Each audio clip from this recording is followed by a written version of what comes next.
কি অবস্থা গাইস সবার? আমাদের ঢালাই চলতে আজকে।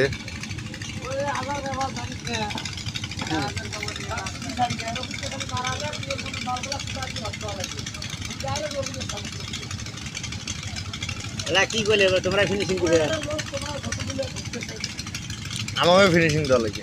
দুইবেন তো কি এসে পাট্টা মারবে গায়ে, পাঁচটাও তোমরা মারবেন সুদে পাঁচটা বাজবে না, আমি চলে যাবে, এক গ্রুপ আসবে।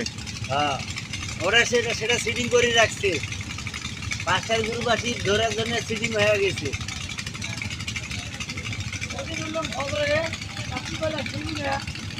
ফজরে তো ঢালাই হয়নি, তো ফজরে ধরি লাভ নয়, দেয় নাই হ্যাঁ দেয় নাই।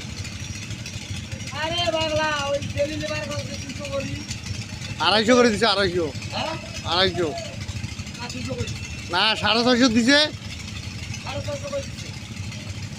তোমাকে, দেয় 450 টাকা না, 500 600 200 টাকা দিছে, 200।